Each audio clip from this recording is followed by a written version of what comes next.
Bootu, what is up? Hold up. Why is this all dark all of a sudden? Hang on, guys. It got dark. It got dark really fast. I'm sorry, guys. Sorry. For some reason, I'm blurred as hell. It's dark. Yeah. Okay. This is my reaction rant to, hang on, hold up. To Supergirl Season 2, Episode 14, which premiered, I know, February 27. I know, it's March already. I know. Titled Homecoming, and I know it premiered all the way in February. My bad. And it's Monday right now, which makes it worse.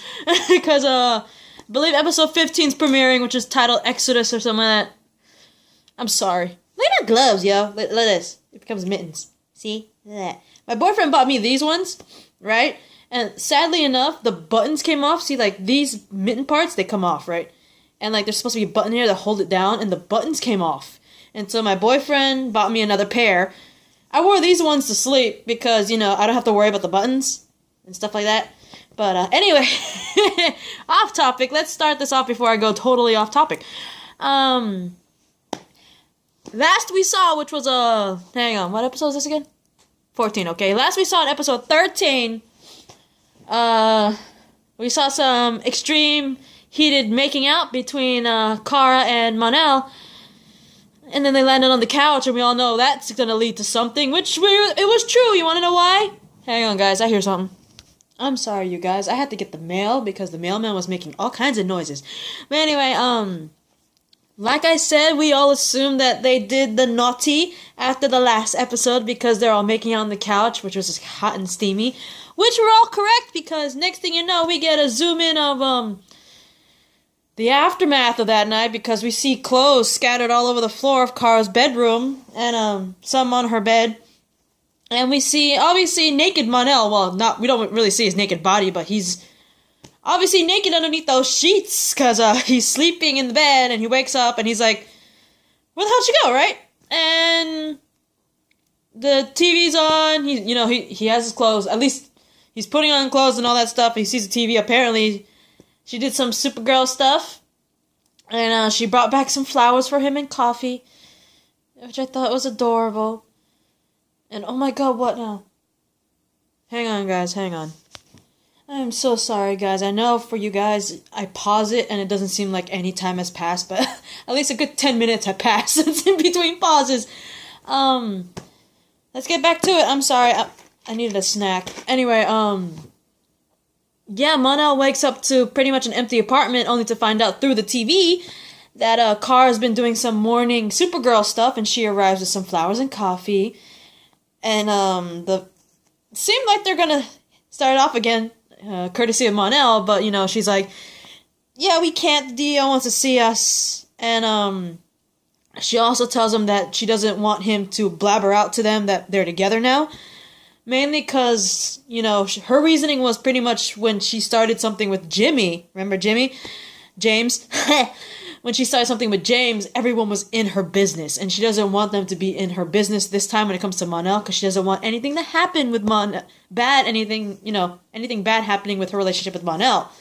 So he agrees to it, only right when they get to the DEO, Mon-El spills the beans, grandly, like, hey, we're dating now, and all that stuff, and it's like, Mon-El, you just agreed not to say anything. Why? And why in such grandeur, man? What's wrong with you? I thought it was pretty funny when John informs them, since they technically are co-workers, that they have to let human resources know due to workplace rules because they're dating co-workers. Which I thought was hilarious. But anyway, Wynn receives an alarm about a convoy coming from Cadmus, who was pretty much in the dark ever since Lillian was escaped. But anyway, Kara and Jean track it down, only for Kara to notice inside the vehicle is a chained-up Jeremiah. Remember Jeremiah Danvers? Yeah, Alex's biological dad. Kara's adopted dad. Yeah, that guy. But anyway, she rescues him, and he returns to DEO to a brilliant hero's welcome, right? And I thought that was way too easy. I'm not gonna lie to you, when I first saw that, my first thought was, that is way too effing easy. I mean, Cadmus has been in the dark for the longest time, especially when Lillian got captured and then when she escaped. It was still in the dark. All of a sudden, they come out of nowhere, and they're easily tracked by the DEO, and Jeremiah just happens to be chained up in the back of that convoy thing. That seems a bit easy. I don't know about you guys, but anyway, you know, he returns with a hero's welcome, is reunited with Alex for the first time since his disappearance, and I believe also reunited with his wife too, Eliza. What was her name? Yeah, Eliza Danvers. There you go. I thought I got her name wrong. Hang on, let me get a drink real quick. I'm thirsty. Like my cup. This is an old cup of mine. Well, not really old, but you know what I mean. Nothing but juice in the morning right now. Well, technically afternoon, because it's 2. But, you know what I mean. Anyway, Jeremiah claims that Cadmus has created a fusion bomb from from Kara's heat vision. Remember when Kara and Mon-El were captured and they made her do this heat vision test thing? Yeah, apparently, according to Jeremiah, that moment when they were using Kara's heat vision during her captivity, they used that to create a fusion bomb. And, hang on, guys. I'm sorry, guys. I'm kind of watching Harry Potter and the Deathly Hallows at the same time. Anyway, I know it doesn't really seem much because I pause it and then I unpause it so it doesn't seem like any time has passed. But yeah, my bad, guys. Anyway, where was I? Jeremiah gets rescued, returns to Dio with a hero's welcome, reunites with Alex and Eliza, and claims that Cadmus has created a fusion bomb from Kara's heat vision that they took when she was captured with Mon-El. And they plan to use it on National City. Mainly, apparently, they want to make this bomb, use it on National City, and pin the blame on aliens. It's like, oh, you want to know who made the bomb? Aliens. You know what I mean? Pretty much, you know what I mean? It's Cadmus. They hate aliens. They want aliens to take the fall for everything they do, apparently. But anyway, Mon-El seems kind of suspicious. He doesn't think that all the stuff that Jeremiah is saying doesn't add up. And he tells his suspicions to Kara. And, despite telling his suspicions to Kara, Kara invites him to dinner to celebrate Jeremiah bringing back home. And, at the apartment, Eliza's hoping to make up for lost time with Jeremiah. But Jeremiah seems to hit it off with Maggie, and, Jeremiah also manages to persuade Jean to reinstate him back at the DEO. Which pretty much makes Mon-El even more suspicious about the request. It's like, why do you just got rescued from Cadmus. Why do you want to go back to work that quickly for the DEO? I know that you want to help out and everything, but you need to... I'm kind of supportive of Mon-El when I heard this, because it's like, you were just captured for the longest time, for years. You were just rescued. Take some time to yourself, man. I understand you want to help out your daughters, protect National City and all that stuff, especially from this bomb, but the fact that he's so eager to go back to the DEO, kinda suspect, not gonna lie. But anyway, you know, Mon-El still tells Kara he's suspicious, but Kara doesn't believe him and tells him to leave.